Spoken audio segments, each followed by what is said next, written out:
Gene editing की दुनिया में क्रिस्पर एक क्रांति की तरह है। इसमें बीमारियों को ठीक करने और सचमुच जीवन के कोड को फिर से लिखने की जबरदस्त ताकत है। लेकिन इतनी बड़ी शक्ति के साथ एक बहुत बड़ी चुनौती भी आती है, सटीकता। क्या होगा अगर वो मॉलिक्यूलर कैंची, वो सिजर्स गलत जगह पर कट लगा गए? आज हम यही देखने वाले हैं कि कैसे आर्टिफिशियल इंटेलिजेंस इस एक बड़ी प्रॉब्लम को सॉल्व कर रहा है और जीन एडिटिंग को पहले से कहीं ज्यादा सेफ बना रहा है। तो आज हम कहां से कहां तक जाएंगे? हम क्रिस्पर की दुनिया से शुरू करेंगे, फिर इसकी सटीकता की चुनौती को समझेंगे, देखेंगे कि कैसे एआई एक समाधान बनके सामने आ रहा है। और हाँ, आखिर में इस सब का हमारी असल दुनिया पर क्या असर पड़ सकता है, इस पर भी नजर डालेंगे। तो चलिए सीधे मुद्दे पर आते हैं। आखिर क्रिस्पर जेनेटिक्स में इतना बड़ा गेम चेंजर क्यों है? आइए पता करते हैं। क्रिस्पर की को डिस्कवरर जेनिफर डाउडना की ये बात इस टेक्नोलॉजी के वजन को दिखाती है। ये सिर्फ कोई साइंटिफिक टूल नहीं है, इसमें मानवता के भविष्य को एक नया आकार देने की क्षमता है। तो क्रिस्पर असल में है क्या? इसे ऐसे सोचिए कि ये एक मॉलिक्यूलर कैंची है जिसे डीएनए के किसी भी हिस्से को काटने के लिए प्रोग्राम किया जा सकता है। मजे की बात यह है कि ये असल में बैक्टीरिया का एक नेचुरल डिफेंस मैकेनिज्म था जिसे वैज्ञानिकों ने एक अविश्वसनीय जीन एडिटिंग टूल में बदल दिया है। और बस यही बात क्रिस्पर को क्रांतिकारी बनाती है। देखिए, पुरानी तकनीकों के मुकाबले ये बहुत ज़्यादा आसान, सस्ता और सटीक है।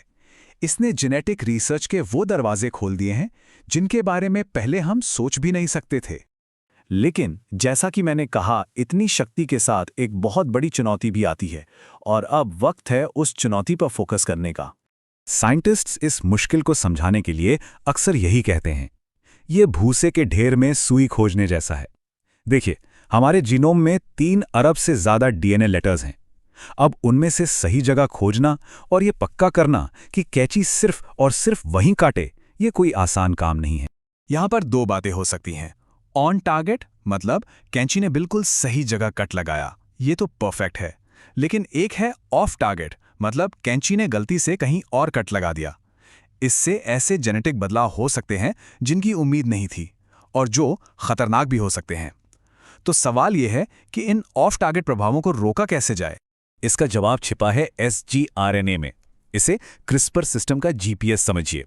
ये एक छोटा सा आरएनए मॉलिक्यूल है जिसे हमारी मॉलिक्यूलर कैंची यानी Cas9 एंजाइम को जीनोम में बिल्कुल सही पते पर ले जाने के लिए डिजाइन किया जाता है।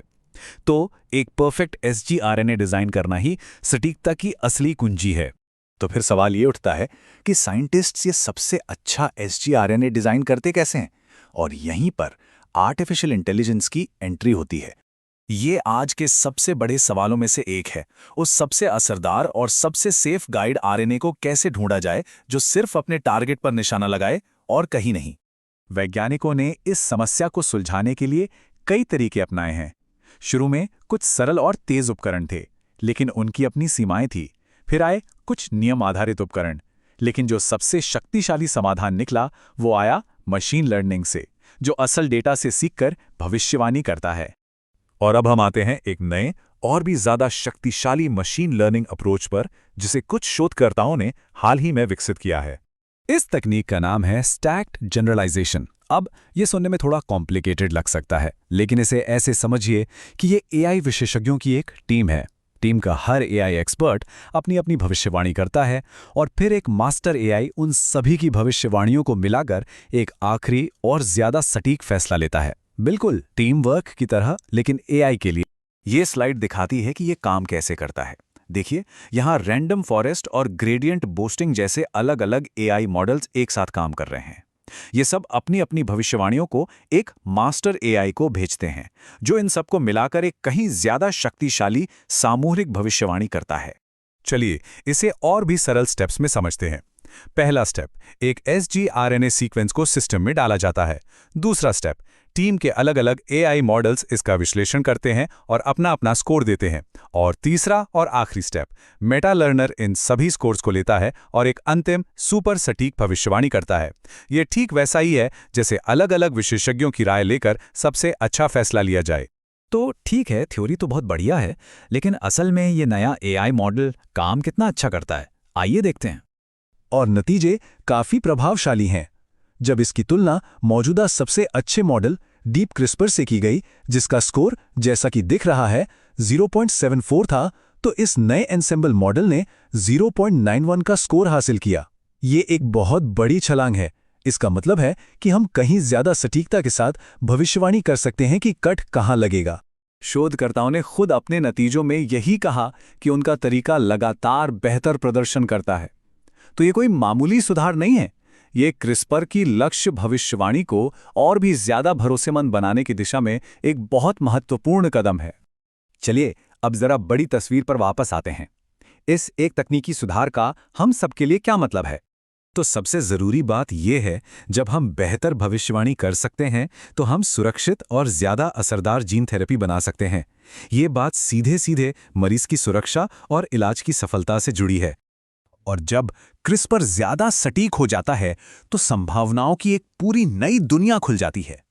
सिकल सेल रोग जैसी आनुवंशिक बीमारियों का इलाज करने से लेकर कैंसर से लड़ने के लिए हमारे अपने इम्यून सेल्स को फिर से प्रोग्राम करने तक, और यहां तक कि जलवायु परिवर्तन का सामना करने के लिए बेहतर फसलें बनाने तक, सब कुछ संभव हो सकता है।